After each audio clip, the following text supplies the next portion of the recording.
क्या कोई फैक्ट्री अपने मजदूरों की सैलरी दुगनी कर सकती है, उनके काम के घंटे कम कर सकती है और साथ ही अपने प्रोडक्ट की कीमत भी आधी कर सकती है? कोई भी कहेगा कि ऐसा करने से वो कंपनी बर्बाद हो जाएगी, लेकिन एक कंपनी ने ऐसा किया। वो बर्बाद नहीं हुई, बल्कि दुनिया की नंबर 1 कंपनी बन गई। और ये सब मुमकिन हुआ फैक्ट्री में असेंबली लाइन के आविष्कार से। फोर्ड की मॉडल टी कार इसका सबसे बड़ा सबूत है।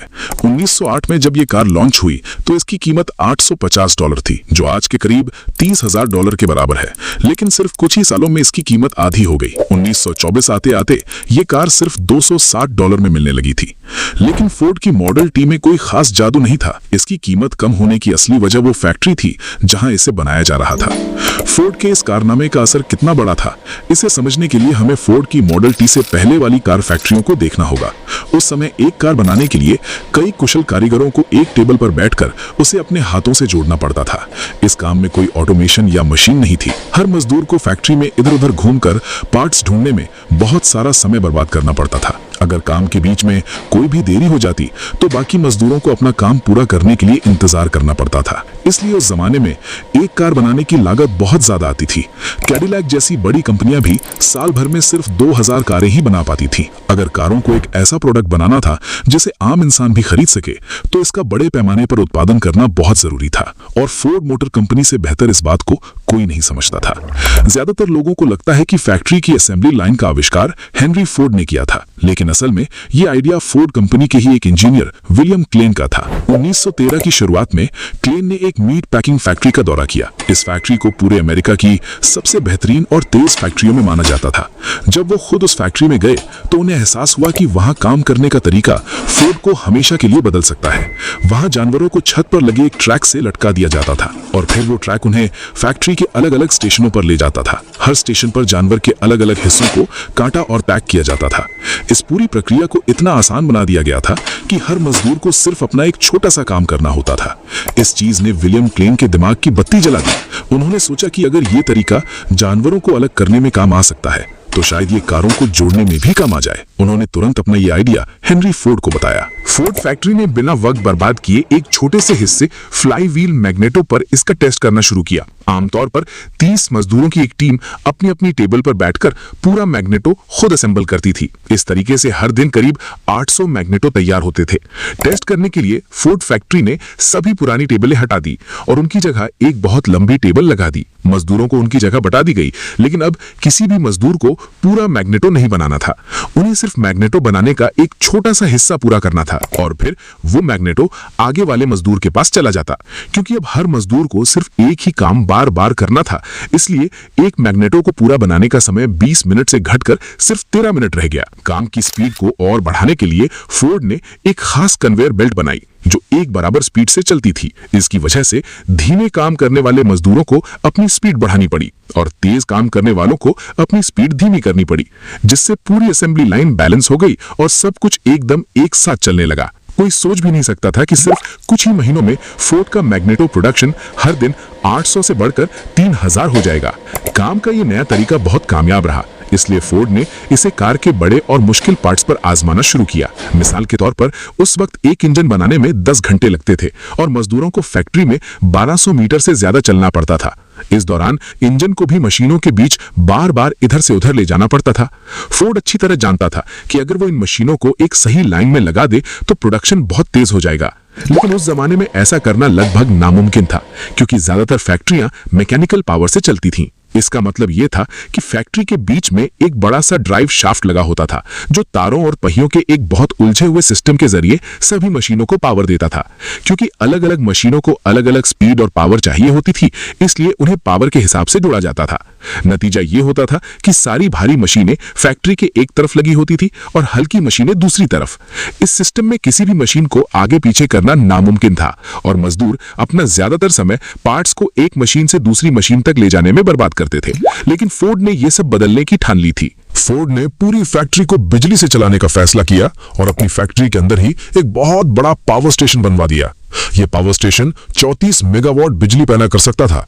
इस पावर स्टेशन के आते ही फोर्ड को उस पुराने और खतरनाक सिस्टम से छुटकारा मिल गया। अब वो सिर्फ एक केबल बिछाकर किसी भी मशीन को सीधा बिजली दे सकते थे, और सबसे बड़ी बात, वो मशीन को फैक्ट्री में कहीं भी रख सकते थे। फोर्ड ने अपनी इंजन असेंबली लाइन को पूरी तरह बदल दिया। अब एक इंजन बनाने के लिए मजदूरों को सिर्फ 90 मीटर चलना पड़ता था। 1913 में फोर्ड ने पागलों की तरह नई नई असेंबली लाइनें बनानी शुरू कर दी। उन्होंने बिल्कुल नई मशीनें बनवाई और मुश्किल काम को एकदम आसान बना दिया। जैसे ये रेडिएटर जो 95 पतले मेटल के पाइप से बनता था और इसे हाथों से वेल्डिंग करके जोड़ना पड़ता था। फोर्ड ने इसके लिए एक ऐसी मशीन बना दी जो पाइप्स को खुद सेट करके सीधा भट्टी में भेज देती थी, जहां वो अपने आप वेल्ड हो जाते थे। लेथ मशीन पर भी पार्ट्स बनाने में बहुत टाइम लगता था, क्योंकि पहले नट बोल्ट को हाथों से कसना पड़ता था और काम होने के बाद हाथों से ही खोलना पड़ता था। फोर्ड कंपनी ने लेथ मशीन का पूरा डिजाइन ही बदल दिया। उन्होंने नट बोल्ट की जगह ऑटोमेटिक क्लैंप लगा दिए। इस एक छोटे से बदलाव ने मशीन का काम 90% तक तेज कर दिया। इन सब चीजों का नतीजा यह हुआ कि फोर्ड को एक कार बनाने में जो 450 घंटे लगते थे, वो अब घटकर सिर्फ 150 घंटे रह गए।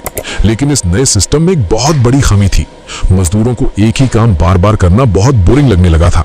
इसलिए मजदूर फोर्ड की फैक्ट्री छोड़कर जाने लगे।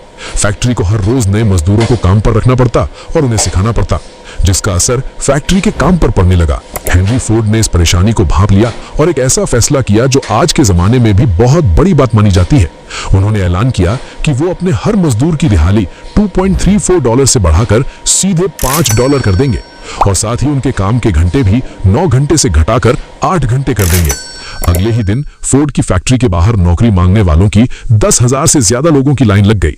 इसके बाद फोर्ड को मजदूरों के काम छोड़कर जाने की परेशानी कभी नहीं हुई। उनके इस फैसले ने पूरे अमेरिका में तहलका मचा दिया था। आखिर इससे पहले किसी फैक्ट्री मालिक ने अपने मजदूरों के फायदे के बारे में सोचा ही कहां था। अगर कोई कंपनी आज भी ऐसा करे तो पूरी दुनिया की मीडिया में उसकी खबरें छपने लगेंगी। लेकिन फोर्ड का असली सपना था हर इंसान तक अपनी कार पहुंचाना। इसलिए उन्होंने मशीनों को दोबारा लगाने और नई असेंबली लाइन बनाने में पूरा 1 साल लगा दिया। उनका सिर्फ एक ही लक्ष्य था, ज्यादा से ज्यादा कारें बनाना। एक कार बनाने का खर्च फैक्ट्री और मशीनों का खर्च होता है। आप चाहे जितनी भी कारें बनाएं, ये खर्च लगभग उतना ही रहता है। लेकिन आप जितनी ज्यादा कारें बनाएंगे, हर कार पर आने वाला खर्च उतना ही कम होता जाएगा। आज ये बात हम सबको पता है, लेकिन उस जमाने में कोई इस पहेली को सुलझा नहीं पाया था। फोर्ड ने वास्तव में बड़े पैमाने पर उत्पादन की शुरुआत की थी। 1913 के अंत तक फोर्ड कारों का रोज का प्रोडक्शन दुगने से भी ज्यादा हो गया, जबकि मॉडल टी कार की कीमत $200 तक कम हो गई। फोर्ड कंपनी ने हजारों पार्ट्स को जोड़ने का तरीका तो आसान कर दिया था, लेकिन आखिर में कार को अभी भी एक ही जगह खड़ा करके जोड़ा जाता था। यह तरीका बहुत जल्द पूरे काम में सबसे बड़ी रुकावट बन गया। इसलिए 1914 में फोर्ड ने एक मेन असेंबली लाइन बनाने का फैसला किया।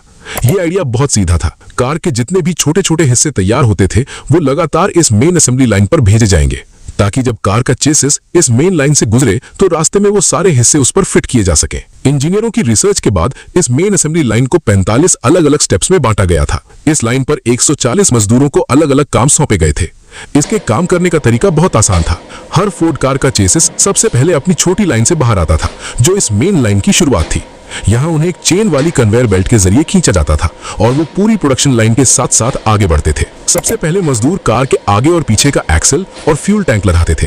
फ्यूल टैंक जैसे पार्ट्स ऊपर बनी एक दूसरी लाइन से लगातार नीचे आते रहते थे। इसके बाद कार का चेसिस अगले स्टेप में चला जाता। इंजन जैसे भारी पार्ट्स को लगाने के लिए ऊपर रेलिंग में लटकने वाले क्रेन का इस्तेमाल किया जाता था। थोड़ा और आगे जाने पर कार में dashboard, steering wheel, exhaust pipe और पेडल जैसे पार्ट्स लगाए जाते थे। पूरी कार बहुत तेजी से अलग अलग स्टेप से गुजरते हुए तैयार होती जा रही थी। ऊपर वाली लाइन से तैयार पहिए अपने आप मजदूरों के पास पहुंच जाते थे। फिर 2 मजदूर मिलकर कार में चारों पहिए फिट कर देते थे। रेडिएटर को भी पहियों की तरह ऊपर बने एक रैक पर रखा जाता था, जो फिसलकर सीधे मजदूर के हाथों में आ जाता था। अब जो काम कार के बिल्कुल नीचे घुसकर करने होते थे, फोर्ड ने उनके लिए भी एक अलग तरीका ढूंढ लिया था। उन्होंने एक खास क्रॉलर डिजाइन किया, जिसे कार के चेसिस के साथ जोड़ा जा सकता था। इसमें लेटकर मजदूरों के दोनों हाथ आजाद रहते थे और वो कार के साथ साथ आगे बढ़ते हुए अपना काम कर सकते थे। पूरे 44 स्टेप से गुजरने के बाद कार अपने ही इंजन की पावर से असेंबली लाइन से बाहर आ जाती थी। लेकिन यहाँ एक और लाइन उसका इंतजार कर रही थी। असल में मेन असेंबली लाइन के ठीक ऊपर बॉडी बनाने का एरिया था। वहां कार की पूरी बाहरी बॉडी के सारे पार्ट्स तैयार करके उन्हें एक पूरे हिस्से में जोड़ दिया जाता था। फिर उन्हें भी फ्यूल टैंक की तरह नीचे प्लेटफॉर्म पर उतार दिया जाता था। यहाँ पहले से तैयार चेसिस के ऊपर पूरी कार की बॉडी को फिट कर दिया जाता था। इस पूरी कार को शुरू से लेकर आखिर तक जोड़ने में सिर्फ 90 मिनट लगते थे। 1914 के अंत तक फोर्ड ने ऐसी ही 3 असेंबली लाइनें बना ली थी, जिससे कारों का रोज का प्रोडक्शन 450 से बढ़कर 1200 से ज्यादा हो गया था। प्रोडक्शन इतना बढ़ जाने के कारण फोर्ड ने 1916 में अपनी टूरिंग कार की कीमत घटाकर $345 कर दी। लेकिन फैक्ट्री की स्पीड चाहे जितनी बढ़ जाए, एक रुकावट ऐसी थी जिसे पार करना मुश्किल था। उस समय हर कार में मजदूरों का खर्चा बहुत कम था। कार की ज्यादातर लागत उसका सामान खरीदने में जाती थी और ये सारा सामान बाहर की कंपनियों से खरीदा जाता था। हेनरी फोर्ड समझ गए कि जब तक वो खुद कच्चा माल नहीं बनाएंगे, वो कार की कीमत और कम नहीं कर सकते और ऐसा करने से उन्हें सामान की कभी कमी भी नहीं पड़ेगी। फोर्ड कंपनी ने मिशिगन और मिनेसोटा में लोहे की खदानें खरीद ली। केंटकी में उन्होंने कोयले की खदानें और जंगल खरीद लिए और अपनी खुद की रेलवे लाइन भी बिछा दी। खदानों से निकला लोहा उनकी अपनी ट्रेनों से फैक्ट्री तक पहुंचने लगा। फैक्ट्री में उनके अपने कोयले से लोहे को पिघलाकर स्टील बनाया जाता था। कुछ ही सालों में फोर्ड ने मॉडल टी बनाने का लगभग सारा सामान खुद बनाना शुरू कर दिया। इससे हर कार में लगने वाले सामान की लागत $590 से गिरकर सीधे $190 पर आ गई। यहां तक आते आते फोर्ड ने बड़े पैमाने पर प्रोडक्शन के सारे राज जान लिए थे। हर साल वो पहले से भी ज्यादा कारें बनाने लगे। आखिरकार 1923 में उनका काम सबसे ऊंचे शिखर पर पहुंच गया। उस साल 20 लाख से भी ज्यादा कारें बनी और कार की कीमत गिरकर सिर्फ $260 रह गई। इस समय तक फोर्ड फैक्ट्री में काम का हर एक हिस्सा एकदम परफेक्ट हो चुका था। लेकिन हेनरी फोर्ड का एक आखिरी सपना अभी बाकी था। ये एक बहुत ही शानदार सोच थी। उन्हें एहसास हुआ कि मजदूरों की सेहत का सीधा असर काम की क्वालिटी और प्रोडक्शन पर पड़ता है। अगर इंसान को आराम मिले और वो खुश रहे तो वो ज्यादा अच्छा काम करता है। उस समय आम फैक्ट्रियों में मजदूरों को बहुत लंबी शिफ्ट करनी पड़ती थी। वो हर दिन 10 से 15 घंटे काम करते थे और उन्हें सिर्फ एक दिन की छुट्टी मिलती थी। अपने मजदूरों को ज्यादा आराम देने और उन्हें फ्रेश रखने के लिए हेनरी फोर्ड ने हफ्ते में 5 दिन काम करने का नियम बना दिया। अब मजदूरों की दिहाड़ी बढ़कर $6 हो गई थी, लेकिन उन्हें हफ्ते में सिर्फ 40 घंटे काम करना था और सबसे बड़ी बात, उन्हें पूरे 2 दिन की छुट्टी मिलने लगी। आप कह सकते हैं कि फोर्ड ने ही वीकेंड की शुरुआत की थी। इस एक कदम से फोर्ड की फैक्ट्री में प्रोडक्शन बहुत ज्यादा बढ़ गया। इसके बाद लगभग हर इंडस्ट्री ने इसी नियम को अपना लिया और आज की दुनिया भी इसी सिस्टम पर चलती है। इंसानी समाज पर फोर्ड की इस फैक्ट्री का जितना भी गुणगान किया जाए वो कम ही होगा। आज लगभग हर फैक्ट्री जो भारी मात्रा में सस्ते प्रोडक्ट बना पा रही है, उसका पूरा श्रेय उसी बदलाव को जाता है जो 100 साल पहले इस फैक्ट्री में हुआ था।